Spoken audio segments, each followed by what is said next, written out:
Muli po magandang araw po sa inyo. Ako pa rin ho, si Eli Saludar. Ito po ang inyong kaibigan, former Secretary Jing Paras. Bumabati ng magandang hapon po sa inyo lahat na mahal nating mga kababayan. At isang magandang araw po mula kay Ado Paglinawan, Kaeli. Okay, at siyempre isa sa mainit na pinag-uusapan ngayon, di ba? Nakalaya na ito pong si dating Senador Leila de Lima. At yung issue ngayon, Secretary Jing, mukhang pwedeng buweltahan yung mga dating opisyal na sinasabing nasa likod di umano malaking papel sa pagkakakulong ni dating Senador de Lima, at base po ito sa naging desisyon ngayon ng Court of Appeals. Well, unang-una ay ito ay malaking kalokohan, you know, because may mga sinasabi sila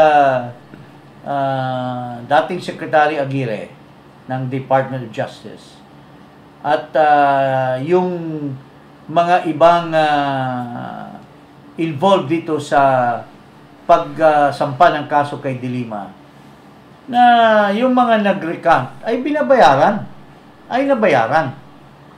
At hindi ba dapat para fair and maayos ang hustisya, ay kung imbestigahan man lamang si Justice Aguirre, si Secretary Aguirre at si Guevara, lalong imbestigahan yung Leila de Lima at saka yung Ragos at saka yung mga ibang nagre-recant. Bakit kaya?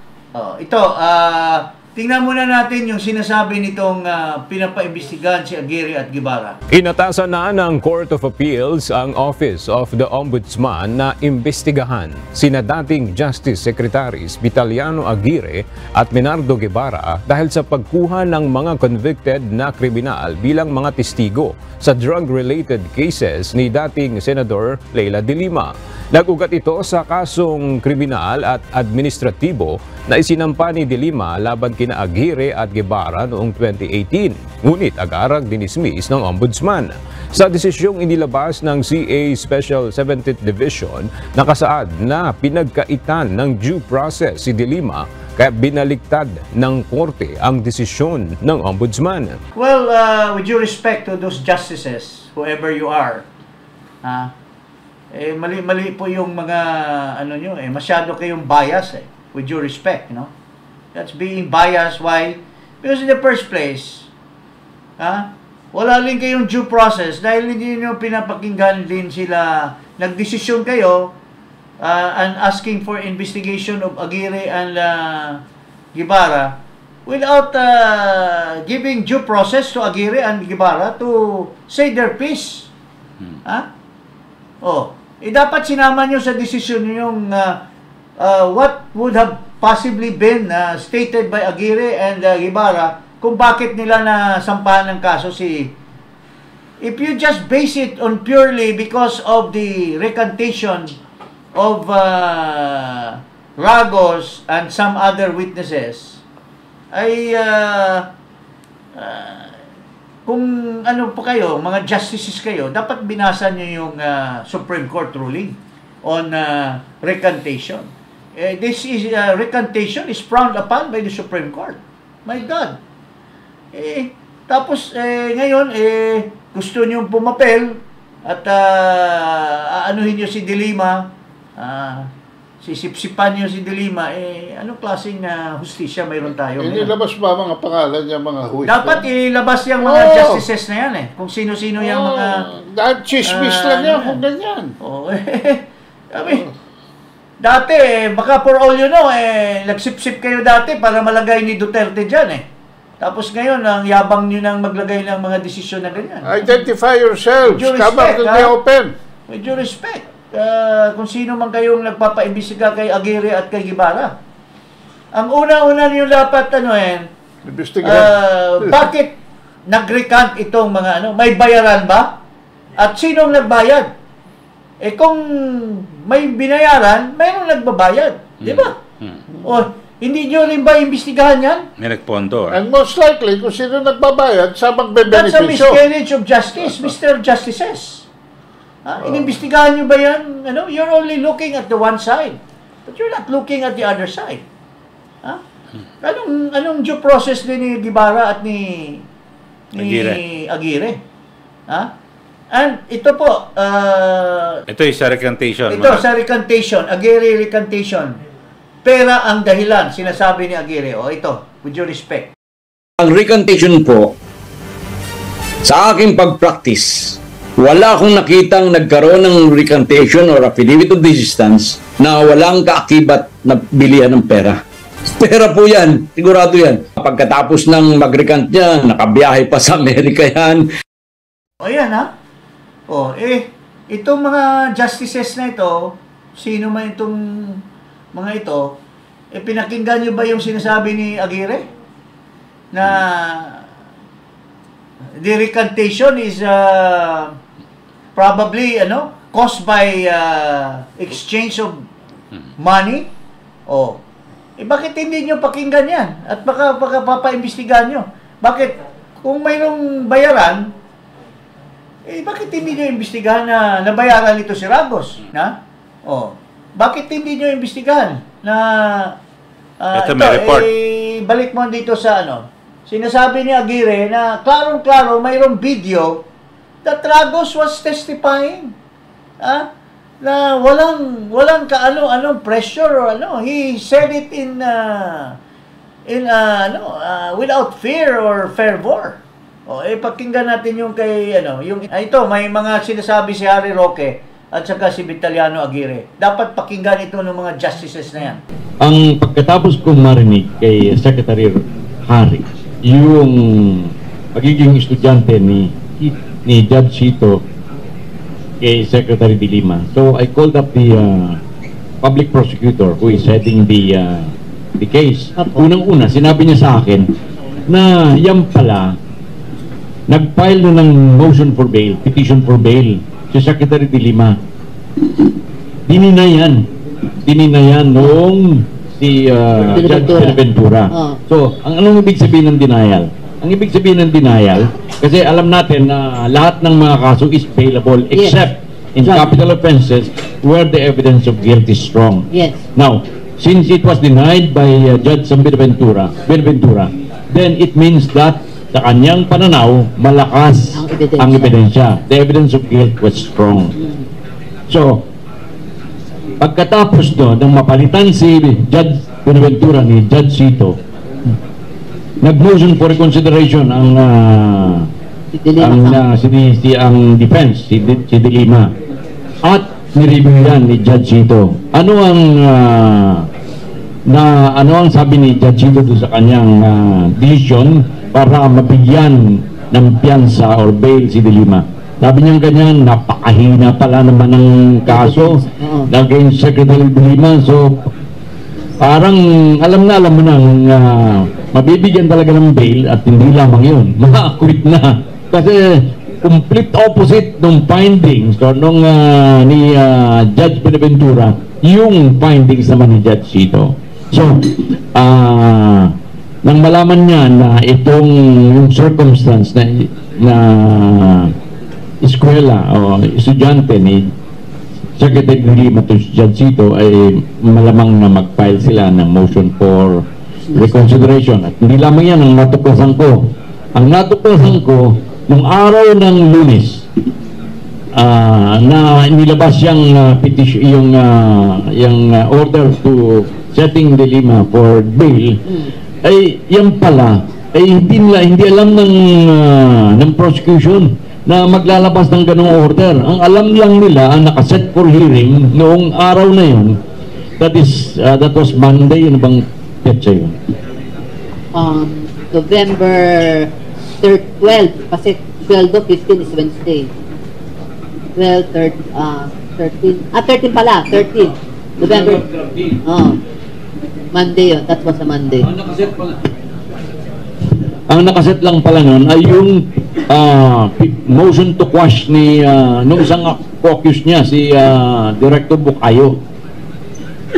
Kahit nagulat daw sila. Hindi na itong prosecutor hindi na pumunta doon kasi very minor lang yung insidente na nakaset yung motion to quash ni Bukayo. Nagulat sila dahil tao na para bang may na-expect nila more than the motion to quash ni Bukayo. Director Bukayo. Ay ganun nga nang nangyari. Yung pala, ilalabas din ni judge o ng court yung order setting Secretary de Lima for bail. I was speaker doon sa 3rd Philippine Forum the Saturday before June 13. So November 13. So that was November 11. Isa sa mga reactor doon sa forum na yun nung umaga ay si Ambassador Victoria Bataclan. Okay. Ang sabi sa akin before they started the morning session, sabi sa akin, Sek, usap tayo mamaya, ha? O sige ka ko, hindi ko kilala si Ambassador pero sige po, usap tayo. After the morning session, ang sabi sa akin ng Ambassador, Sek, totoo bang lalabas na si Secretary de Lima? Mabibigyan ng bail? So nagtaka ako kung bakit ganun ang tanong niya. Para bang alam na nila. That was 2 days before Monday. Saturday kasi yun eh. Ang sagot ko sa kanya, palagay ko kasi sabi ko iba ng panahon ngayon eh. So nagulat ako because 2 days after, hanggang Monday, nabigyan nga ng bail si Secretary de Lima. So yun, more or less you could infer kung ano ang ibig sabihin nito. Ako iba ang aking reaction. If other people knew about it beforehand, bakit naman itong mga prosecutors natin ay blindsided? Is it for intelligence? Is it for prosecution? Actually, ang akala nga nila yung motion to quash lang ang nakaset nun eh. Ay kaya nga siya, why were they blindsided? Had that they've been doing extra diligence? Minsan kasi it's the husband who is the last to know. Secretary Roque, ano mo doon? Well, you need to have faith in the institution. Okay. And I think yun naman ang frame of mind ng lahat ng abogado. Oh. We trust in the system. In good faith. In good faith. No? Kaya nga po ako, wala sanang kontrobersya ngayon kung hindi lumabas na meron silang fact na hindi dinisclose sa mga piskal at sa publiko. Kung hindi lumabas itong impormasyon nito, tapos na eh, we can all move on. Okay, nagdesisyon na ang korte. Anong sinasabi ko? Nung ini-interview ko, I'm a lawyer, I'm an officer of the court. I'm duty bound to respect the finding of the court. Until I found out na meron pala silang itinago. Alam mo, alam ni Leila de Lima yan. Hindi naman niya malalaman na masasabing hindi niya alam na estudyante niya yan. Lalo na, ang sabi pa nung aking informante, paborito mo daw talaga siya. At makikita naman natin kung anong grade niya siguro doon sa San Beda, no? Doon sa klase ni Leila de Lima. So, nasyak talaga ako na given kung gano'ng kaimportansya itong bill doon sa akusado mismo, dapat nanggaling na kay Leila de Lima, i-disclose na yung fact na yan. Pero pareho silang nanahimik. Anong ibig sabihin nun? Hindi po pwede na yung isa alam niyang profesor, yung isa profesor hindi niya alam na estudyante. Kasi nga, iba ako, aaminin ko, maraming lumalapit sa akin, estudyante, sa tagal-tagal ko naman nagtuturo na ng batas, ika 20th year ko na nagtuturo, hindi ko naalala lahat. Except yung mga paborito ko. Hindi ko makakalimutan yung mga yan. No? Apparently, sabi nung kaklase mismo, paborito siya. Talaga namang magaling si judge. Yun nga ang akin, mantakin mo, naging judicial awardee siya for judicial excellence, most outstanding regional trial court, met PhD, Doctorate of Civil Laws in UST, summa cum laude, merong Master of Laws sa pamantasan ng lungsod ng Maynila. Bakit hindi niya i-disclose? Alam mo, nako, talaga namang Court of Appeals material na siya. Pero ngayon, ang tanong, everyone knows it's a matter that should have been disclosed. Bakit hindi dinisclose? At lalo na kay Leila de Lima. Alam niya yun. They've been quiet since you... since we kung hindi nagsalita yung kaklase mismo ni Judge, sino ba yung kaklase na yan? Ay, hindi po pwede. Pero hindi na rin ako. I'm covered also by the Soto rule. Okay. Well, yan, mga kababayan. Galing kay Roque, may nagsabi sa kanya, nakaklase din ni Judge. Na magka ano pala yan eh. Teacher, pupil pala yan, dalawa. Teacher's pet. Teacher's pet pala ito. Ito ba si Judge Sito? Kamukha ba ni Dayan? Junel? Junel? Ganun ba? Baka nga naman. Kasi hindi nakakalimutan eh. Hindi sila nagkakalimutan eh. Pero, very clear yung sinasabi ni Roque. How come De Lima did not disclose na naging estudyante niya yung judge? Or the judge, for that matter, has not even tendered any inhibition. Judge, wala, it's of no moment kung ilang award ka o magaling ka. Pero isang mistake mo lang, di umano'y yung bias mo dito. Lalo na mayroong duda ang taong bayan sa iyo, Mr. Hito, dahil ito ay dininay na ni Just Buenaventura na the evidence of guilt is strong. That's why he did not grant. Tapos nagbaliktaran lang, napunta sa iyo at kaklase, estudyante ka pala na favorite student ka pala at bigla ng tapos on that occasion there was no such thing as mayroon lang dapat na hearing doon sa kay Bukayo, pero pinrepair mo na pala yung grant of bail. Tapos mayroon pang isang minention na nag-acting judge ka na pala sa kaso. Doon pa lang dapat nag-disclose ka na, Mr. Hito. Mabuti Hito ka, hindi ka plapla or bangus. Mr. Hito. Okay. So, dito, ito yung sa, kay Baliroso interview. Okay, ang point natin dito, bakit gusto ng Court of Appeals na imbestigahan si Kwan without due process also? Dahil daw lang due process. Paano naging due process? Nag-hearing nga sa korte. Ewan ko saan kinuha ng mga justices itong kanilang mga pag-iisip ng failure daw of due process. Tapos, imbestigahan. Now, okay man yan. Imbestigahan si Aguirre, imbestigahan si Guevara, pero bakit hindi rin imbestigahan si De Lima? She's a suspect. Maybe siya yung nagbigay ng bribe kay Ragos. Or whoever is doing it for her. Dapat maimbestigahan din yan, di ba? Paano, sinabi ni Aguirre, very clear yan, there's an exchange of hands. Dahil ito si Ragos, nagiging pobre na for a while, tapos biglang nakapag-travel elsewhere, sa United States. O biglang kampante na naman siya sa So, and that was before he recanted his testimony. So, all these allegations must be also para ang hustisya ay patas. Imbestigahan yang De Lima na yan, imbestigahan yang Ragos at saka itong ibang mga nagre-recant. Kasi there can be no recantation without any consideration. That's the rule. That's why the Supreme Court in its jurisprudence, mga decisions nila, sinasabi that recantation is really frowned upon by the courts. Ako, Attorney Paras. Yes. Isa lang problema ko dito. Why is it taking so long? Meron pa bang hinihintay na testigo? Meron pa bang hinihintay na dokumento? Meron pa bang hinihintay na ebidensya para magdiskurso na rito tungkol sa merits of the case? Dahil mukhang nakaiipit tong kasong to sa mga technicalities na wala namang kinalaman doon sa main case. Hinihintay kasi, alam mo, kaya di umuusad dyan, dahil nagbabargaining pa kung sino yung mga magre-recant at sino yung tatanggap. Ito, makinggan mo si Baliroso. Inuoperan daw siya ng doble pa doon sa binibigay kay Ragos. Ito, pakinggan natin. Baliroso. Alam mo, yung sinabi mo dati na inoperan si Ragos ng 15 million, kaya bumaliktad. Sa inyo, sir, magkano ang offer ulit sa inyo? Double daw. Double. We will double the amount we give to 30 million. Ragos, sabi gano'n. Wala naman sinabing PO, sabi double daw. Opo. Ang sabi ko, ay hindi, pag sinabi ko na, ako doon. Opo. Di ibig sabihin, ang natanggap ni Ragos, 15 million. Correct. Mga gano'n.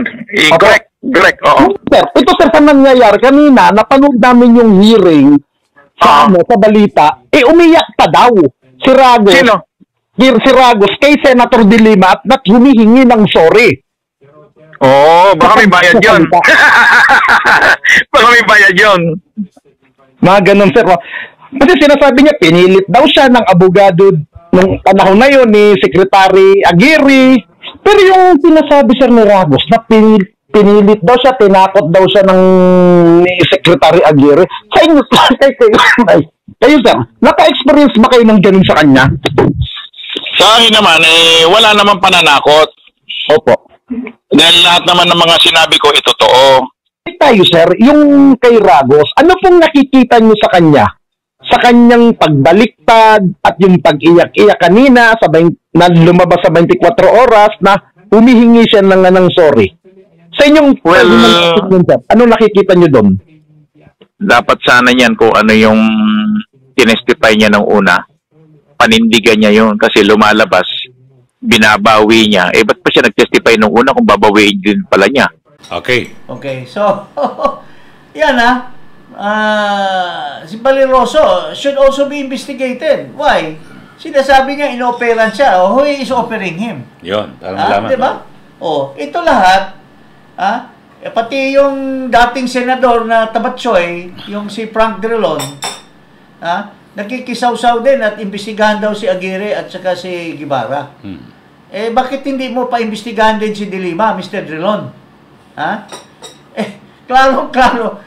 If there is another side of the coin, hindi naman fair yan na yun lang ang imbestigahan mo. Because ito, klaro-klaro nag-recant because they were paid.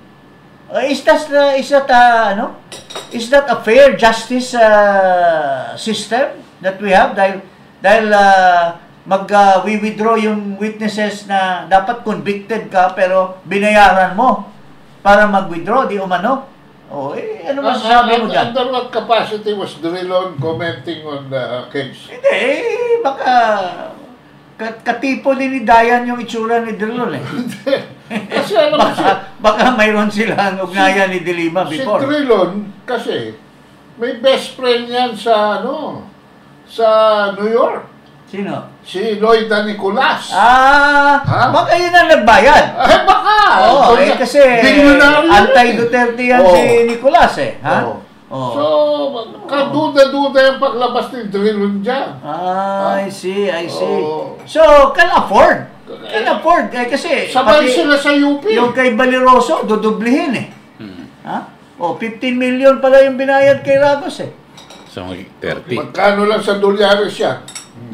Magkano lang? $300,000 lang yan kaya na yun. Halaga lang sa dolyares wag masyadong magmamalaki ka, Miss De Lima Dayan. Wag ka masyadong magmamalaki. Kasi alam naman natin yung maniobra mo. Sasabihin mo pa, the justice system is okay. Thanks to BBM. Paano naging okay yan? Kung sinasabi ni Aguirre na walang kalakalan niya na walang nagbabaliktad sa testimony kung hindi na nabayaran ng pera, di umano.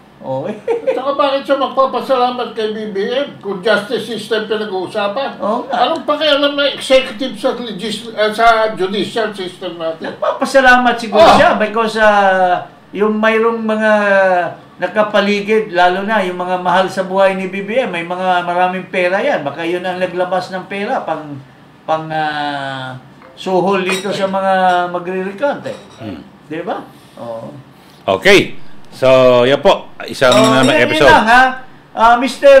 CA, ilabas niyo mga pangalan niyo kung sino kayo. At kung totoo kayong nagpapairal ng due process, ay hindi po totoo yan. Kasi you omitted Aguirre and Guevara for giving them a day in court. They should be also allowed to say their piece. Why they have filed these cases? Diba? Tapos ngayon, porque wala na sila sa pwesto. Dati, I'm sure, titingala din kayo dyan sa mga Secretary of Justice na yan. Ako nainiplan dahil mukhang tina-trial by publicity nila ito Wala ba tayong marathon system sa ating judicial system? Na sa loob lang na isang buwan Alam mo, nyo na yan. if I were you, Mr. Hito, para manatili yung mga awards mo and everything, kung may dilikalesya ka, Mr. Hito, Mr. Judge Hito, baka pwede po kayo mag-inhibit na dyan kasi bistado na po kayo.